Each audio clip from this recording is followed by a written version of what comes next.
Well, Mr. Enekumi, just allow me to come in here very quickly.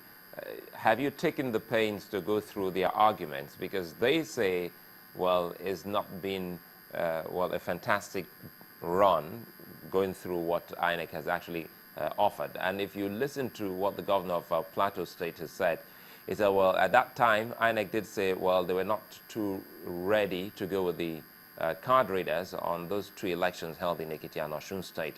But now, even after the test run, they're still not feeling too cool about it.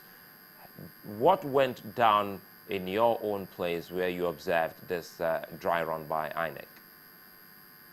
Well, I didn't hear the governor of Plateau very well when he spoke. But the question, the answer to that is simple.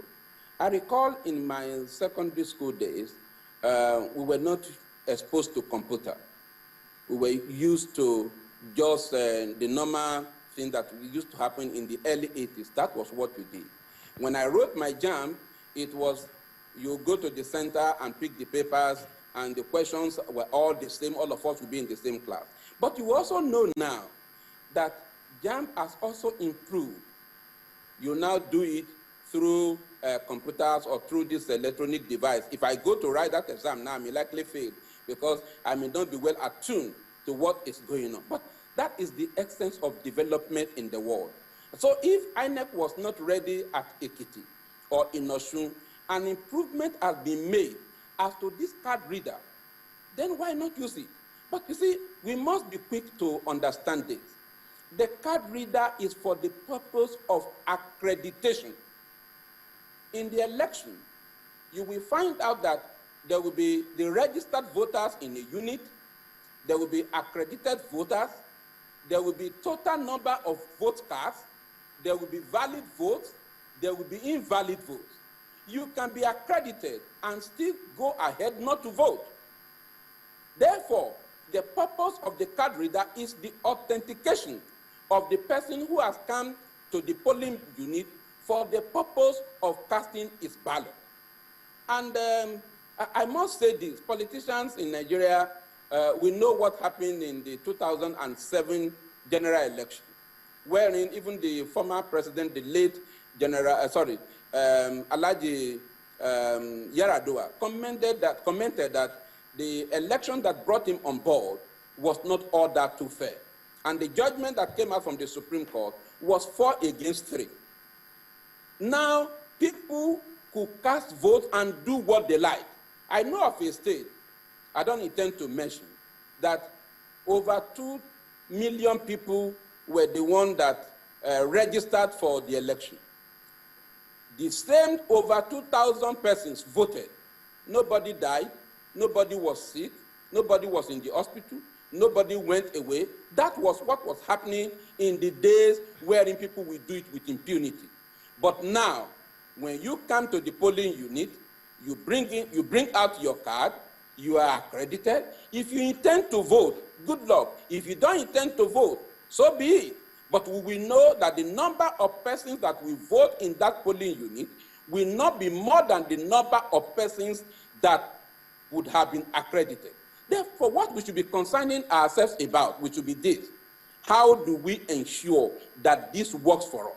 How do we ensure that everyone that comes to the polling unit is accredited? I think that's what we should be asking INEC to do, as against saying it must not be used. At what point are we going to use it? Is it going to be 2019 or 2023 or 2027, as the case may be? I think we should grow. And I think those who are contesting that we should not use the card reader, they may have something somewhere. Because I do know so many politicians that have done some funny things, and they put down names. Why are people not collecting their PVC? All right, Mr. Nkome, before we move on to that part, that have been brought to the various units, and this person can no longer come to collect. Just that a minute. Is the truth. Can you hear me? All right, the thing is, I mean, people wonder what politicians will eventually agree on in this country and be on the same page. But I've got this question from Ario. Says, was Buhari right when he called for the removal of Jega in 2013? Well, in 2013, I didn't hear when he did. But if he did, and he called for the removal of Buhari, Jega, let him adduce reasons for why the removal will be done. To call for the removal is just one thing. For the removal to be done is yet another thing. Buhari, even if he called for the removal, he was not in a position to do so. You must look at the Constitution as to the provision of how the chairman of INEC or any of the bodies mentioned in the third schedule of the Constitution can be removed. If we take a look, I intend that I will read this. I don't just want to quote, I want to read out from what the Constitution says.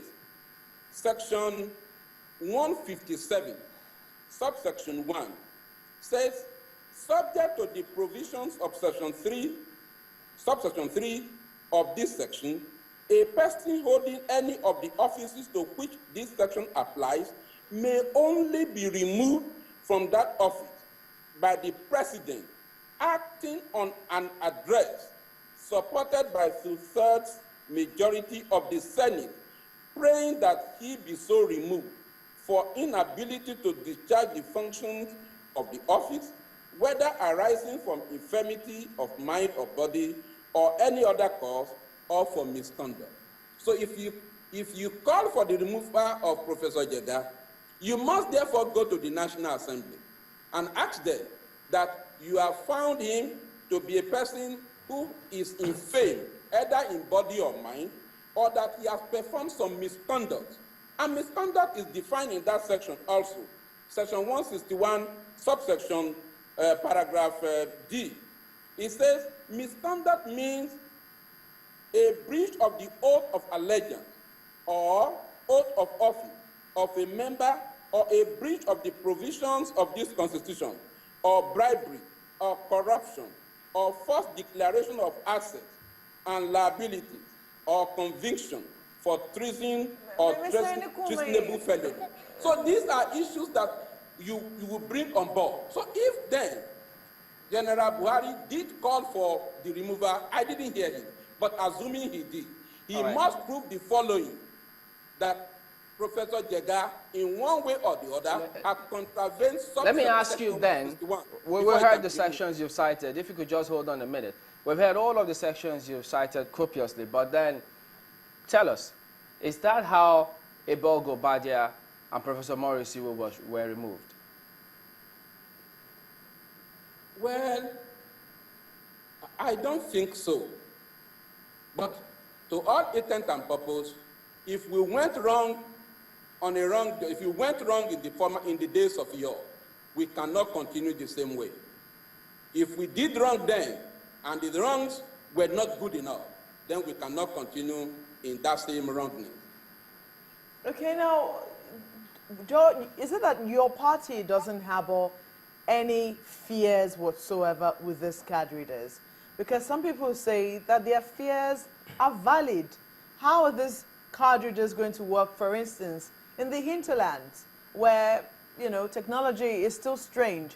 How much time is it going to take? Don't you harbor any of these apprehensions at all? The apprehension is not going to be on one part. The card reader is not configured for APC. The card reader is configured for the purpose of this election. And then there has not been any mark written on any person who brings his PVC to say, once you bring your PVC, you are a member of APC. If it affects A, it will affect B. But INEC, I had to put a call to one of my colleagues, one of my friends who were in the university together, who is a commissioner in INEC, to say, gentlemen, what are you people doing about this barrette of noise? He said they are reviewing this daily, that they will sit down to look at it and say, we will perfect it. And that for what they have done, by reason of this, the mock, the mock election that was held, in which the card readers were used, that there will be the need for improvement on sale. And therefore, there cannot be anything that is perfect in the world. But if we get an average of, say, 70–80% of the functionality of the card reader, as it affects A, it affects B. We will perfect on it thereafter. But let us move ahead from the days of impunity in which people will just snap the ballot boxes, or snatch the ballot paper and go and thumbprint.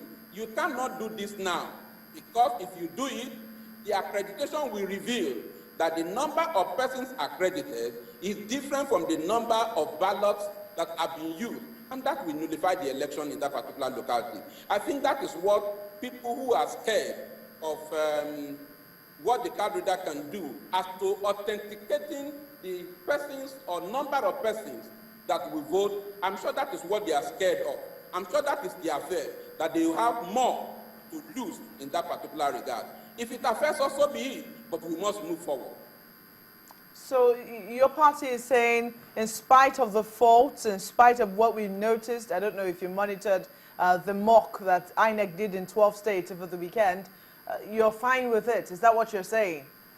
Well, the much that I saw in the mock was what was reported by your organization, and I heard them and I listened very critically. I am sure that the election is going to come up on the 28th. I do hope that those who are clamoring for whatever thing will not alter that particular date, that before that day, so many other improvements would have been made as to this card reader. Let's make use of it. We have used the other one before. We used the non-card reader, if I may use that word.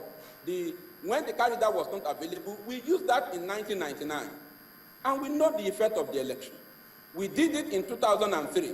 We know the effect of the election. We did it in 2007. We know the effect of the election. Even in 2011, we know the effect of the election. Why are we afraid of making changes? Why are we afraid of making improvement? Except something is wrong somewhere. Well, Mr. Enekume, you said you did not hear what the governor of Plateau State said. He said that when INEC was to deploy the use of the card readers for the Osun and Ekiti elections, INEC said that they couldn't deploy it because those elections were sensitive. Those were his words. That's what he said INEC said. Now he's saying that if INEC said that about those elections there, how much more these elections in 2015? Do you share his sentiments? You see, anybody can quote anyone and put it on the page of a newspaper or on television. He said, INEC said. I didn't hear that. If INEC said so, I don't know. But the governor said the INEC said.